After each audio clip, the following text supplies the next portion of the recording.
যে হতভাগা মানুষদের কথা বলতে চাই, যারা জান্নাতে যেতে পারবে না তারা হলো যারা আল্লাহর প্রতি ঈমান আনে নাই, যারা মুসলমান হয় নাই, যারা ঈমান আনে নাই, আল্লাহর প্রতি যারা বিশ্বাস করে নাই, তারা আল্লাহর তৈরি জান্নাতে যাবে এটা কখনো আশা করা যায়? যদি আল্লাহকে কেউ বিশ্বাসী না করে, আল্লাহর একত্ববাদকে স্বীকারই না করে, শিরকে লিপ্ত হয়, সে মুসলমানই না হয়, তাহলে সে আল্লাহর জান্নাতের প্রত্যাশা কোত্থেকে করতে পারে? দ্বিতীয় যে প্রকারের মানুষ জান্নাতে যেতে পারবে না, বা দ্বিতীয় যে বিষয়টি জান্নাতে যাওয়ার পথে বাধা, সেটি হলো আত্মীয়তার সম্পর্ক ছিন্ন করা। রক্ত সম্পর্কীয় আত্মীয়কে যদি কেউ স্থায়ীভাবে ছিন্ন করে, তাদের সাথে সম্পর্ক যদি একবারে কাট করে ফেলে, বুখারী মুসলিম এক যুগে বর্ণনা করেছেন, নবী করিম সাল্লাল্লাহু আলাইহি ওয়াসাল্লাম বলেছেন, লা ইয়াদখুলুল জান্নাতা কাতি', আত্মীয়তার সম্পর্ক ছিন্ন করে দেয় যে এই ব্যক্তি জান্নাতে প্রবেশ করবে না, সে জান্নাতে প্রবেশ করবে না। অতএব আত্মীয়তার সম্পর্ক যারা ছিন্ন করেছেন তারা তওবা করতে হবে। আপনার ভাই, আপনার বোন, শত বাধা হতে পারে, শত ঝামেলা হতে পারে, শত গন্ডগোল হতে পারে, আপনার চাচা, আপনার ফুফু, আপনার মা বাপ, আপনার সন্তান সন্ততি, আপনার মামা, আপনার খালা, এরা সবাই আপনার রক্ত সম্পর্কীয় আত্মীয়। এদের সাথে আপনি স্থায়ী সম্পর্ক ছিন্ন করবেন, এই সুযোগ কিন্তু ইসলাম আপনাকে রাখে নাই। হ্যাঁ, যদি এমন হয় যে তাদের সাথে সম্পর্ক রাখতে গেলে আপনার জীবন হুমকির মধ্যে পড়ে, আপনি বিপর্যস্ত হন, আপনাকে তারা ক্ষতি করে, তো শুধু ক্ষতি থেকে বাঁচার জন্য আপনি দূরে আসেন, সেটা ভিন্ন বিষয়। কিন্তু সম্পর্ক যদি একেবারে স্থায়ীভাবে ছিন্ন করেন, বিশেষ করে দুনিয়াবি ঠুনকো অজুহাতে, ঠুনকো কারণে, কোনো কারণে মনোমালিন্য হয়েছে, আর চিরকালের জন্য সম্পর্ক ছিন্ন করে দিলেন, তো এটা হারাম। এই লোক যদি নামাজিও হয়, এই লোক যদি ওয়াজ মাহফিলেও আসে, এই লোক যদি জিকির আজকারও করে, এই লোক যদি তাসবিহ তেলাওয়াতও করে, যেহেতু সে আত্মীয়তার সম্পর্ককে ছিন্ন করে ফেলেছে, এই লোক জান্নাতে প্রবেশ করতে পারবে না যতদিন না সে তওবা করে তার পাপ থেকে, অপরাধ থেকে সে ফিরে না আসছে। নাম্বার 3, চগলখড়ি করা। এই বদভ্যাস আমাদের সমাজে এখন প্রচুর পরিমাণে আছে। অনেক মানুষ আছে দেখবেন মুখে দাঁড়িয়ে আছে, মাথায় টুপিও আছে, হয়তো নামাজ কালামও পড়ে, কিন্তু চগলখড়ির বদ অভ্যাস আছে, এই চরিত্রটা আছে যে আমার কাছে এসে ওনার বদনামি করবে, ওনার কাছে গিয়ে আমার বদনামি করবে, আমার কাছে এসে আমাকে পামপট্টি দিবে, ওনার কাছে গিয়ে ওনারে পামপট্টি দিবে। এরকম লোক আছে না নাই? ঘরে ঘরে, আল্লাহ মাফ করুন, আমাদের অনেকের মধ্যে এই চরিত্রটা আছে না নাই? নবী করিম সাল্লাল্লাহু আলাইহি সাল্লাম এই চগলখড়ি সম্পর্কে সহিহ মুসলিম বর্ণিত হাদিসে বলেছেন, লা ইয়াদখুলুল জান্নাতা নাম্মাম, চগলখোর জান্নাতে প্রবেশ করবে না।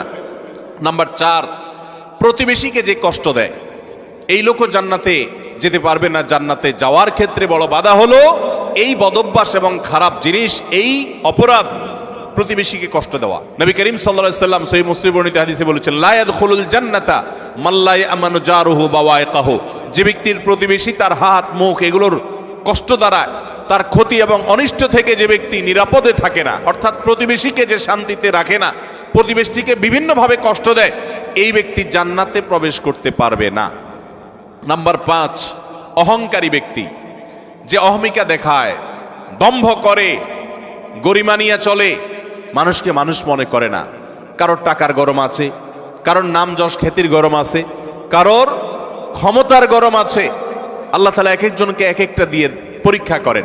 এগুলোর মাধ্যমে যারা অহংকারী হয়ে যায়, এগুলোর কারণে যারা অহংকারী হয়ে যায়, এই অহংকারী ব্যক্তি কখনো জান্নাতে যাবে না। সহিহ মুসলিমের হাদিসে আসছে, নবী করিম সাল্লাল্লাহু আলাইহি সাল্লাম বলেছেন, লা ইয়াদখুলুল জান্নাতা মান কানা ফি কলবিহি মিসকালু যাররাতিন মিন কিবরিন, যেই ব্যক্তির অন্তরে যাররা পরিমাণ অহংকার থাকবে, দম্ভ থাকবে, এই মুতাকাব্বির অহংকারী ব্যক্তি জান্নাতে কখনো প্রবেশ করবে না। 6 নম্বর হলো প্রতারক, 7 নম্বর হলো দান করে খোটা দেয় যে সে, আর 8 নম্বর হলো কৃপণ। আর এই তিনটি তিরমিজি বর্ণিত হাদিসে বর্ণিত হয়েছে। নবী করিম সাল্লাল্লাহু আলাইহি সাল্লাম বলেছেন, লা ইয়াদখুলুল জান্নাতা খাব্বুন ওয়ালা মান্নানুন ওয়ালা বাখিল, যে ব্যক্তি কাউকে প্রতারণা করে, ধোঁকা দেয়। এখন আমাদের সমাজে মুসলমানদের মধ্যে ধোঁকা দেনওয়ালা মানুষের সংখ্যা কি কম না বেশি? দোকানদার বলেন, ব্যবসায়ী বলেন, চাকরিজীবী বলেন, যার কথাই বলেন, এমনকি নেতারা বলেন, জনগণকে ধোঁকা দেয়। ঠিক না বে ঠিক? সবাই যার যার জায়গা থেকে কে কাকে ল্যাং মারবে, কে কাকে ধোঁকা দিবে, এটাই হলো আমাদের কাজ এখন। অথচ ধোঁকাবাজ, প্রতারক, চিটার বাটপার এই লোকগুলো কখনো জান্নাতে যেতে পারবে? নবী করিম সাল্লাল্লাহু আলাইহি ওয়াসাল্লাম এই হাদিস বলছে যে প্রতারক জান্নাতে যাবে না। দ্বিতীয়ত মান্নান, অর্থাৎ দান করে যে খোটা দেয় এই লোকও জান্নাতে যেতে পারবে না। দান করে খোটা দেওয়ার বদভ্যাস আছে না নাই আমাদের অনেকের? দান করেছেন আল্লাহকে খুশি করার জন্য, যদি আপনি খোটা দেন তাহলে আপনার ওই দান বরবাদ হয়ে যায়, ওটা নষ্ট হয়ে যায়।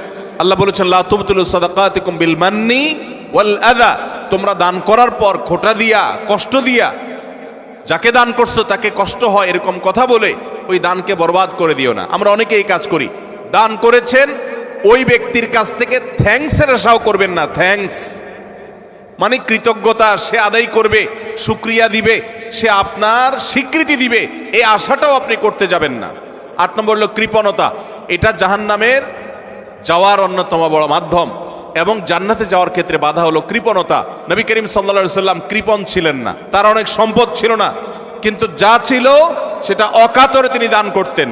তার যে দানশীলতা, আম্মা জান আয়েশা রাদিয়াল্লাহু তাআলা বলতেন যে তিনি দানশীলতা তার বিশেষ করে রমজান এলে এমন বেড়ে যেত যে মুক্ত বাতাসের মতো, যে চাইতো তাকেও দিত, যে চাইতো না তাকেও দিত, সর্বত্র তার দান ছড়িয়ে যেত। এবং দান করতে করতে সব শেষ করে অনেক সময় বাসায় যেতেন, তার নিজের জন্য কিছুই রাখতেন না। এইভাবে তিনি দানশীল ছিলেন। তো নবী সাল্লাল্লাহু আলাইহি সাল্লাম কৃপণতা থেকে পানা চেয়েছেন। আমরা অনেকেই কিন্তু কৃপণ, আল্লাহ অনেক সম্পদ দিয়েছে কিন্তু খরচ আমরা করতে চাই না। নবীজি পানা চাইছেন আল্লাহুম্মা ইন্নী আউযু বিকা মিনাল বুখলি ওয়াল জুবন, আল্লাহ আপনার কাছে কৃপণতা থেকে পানা চাই। 9 নম্বর ঘুষ দাতা এবং ঘুষ গ্রহীতা। যে ঘুষ দেয় সে যদি একান্ত নিরুপায় হয়ে দেয় এমন কাজ, যে কাজ না হলে তার জীবন বাঁচে না, অনেক জটিল প্রয়োজন, এরকম প্রয়োজনে সে যদি ঘুষ দিতে বাধ্য হয়, ঘুষ দেওয়া ছাড়া তার কোনো উপায় না থাকে, তাহলে ওই ব্যক্তিকে মাজুর হিসেবে আল্লাহ তাআলা মাফ করবেন আশা করা যায়। কিন্তু সচরাচর আমরা দেখা যায় আজকাল যেসব ক্ষেত্রে ঘুষ দিয়ে সুবিধা নেই, ওটা না নিলে আমি যে মরে যাব এরকম না, আমি ইচ্ছা করলে হারামটা নাও করতে পারি। নাম্বার 10 মাতা পিতার অবাধ্য। নাম্বার 11 নেশাগ্রস্ত, নেশায় আসক্ত। এ সম্পর্কে নাসাই বর্ণিত হাদিসে আসছে নবী করিম সাল্লাল্লাহু আলাইহি সাল্লাম বলেছেন লা ইয়াদখুলুল জান্নাতা আকুন ওয়ালা মান্নান ওয়ালা মুদমিনু খামরিন, জান্নাতে যেতে পারবে না মা বাবার নাফরমান, মা বাবার অবাধ্য, মা বাবার সাথে বেয়াদবি করে, মা বাবার যৌক্তিক নির্দেশগুলোকে লঙ্ঘন করে। অনেক মানুষ আছে দেখবেন নামাজ কালাম পড়ে, কপালে সেজদা পড়ে গেছে, অন্য অনেক ভালো কাজ করে, কিন্তু মা বাবার প্রতি তিনি অনুগত নন, তাদের সাথে নাফরমানি করে। এই সন্তান কখনো জান্নাতে যেতে পারবে না যাবত না আল্লাহ তাআলা তাকে মাফ না করেন। আর 11 নম্বর হলো মাদকে আসক্ত, যেটা এই একই হাদিসে নাসাই বর্ণিত হাদিসে আছে। মাদক আসক্ত অর্থাৎ মাদক সেবন করতে করতে এটা দেশে অভ্যস্ত হয়ে পড়েছে, এটা স্থায়ী রোগে পরিণত হয়েছে, এই লোকটাও জান্নাতে যেতে পারবে না। 12 নম্বর হলো ওই লোক। 13 নম্বর হলো অহংকারী ব্যক্তি, যে শুধু অহংকার করে তা নয়, অহংকারের পাশাপাশি আরেকটা বদভ্যাস আছে, আরেকটা রোগ আছে, যে রীতিমতো কাউকে পাত্তা দেয় না এবং গোয়ার কিসিমের হয়, খুব তেড়া কিসিমের হয়।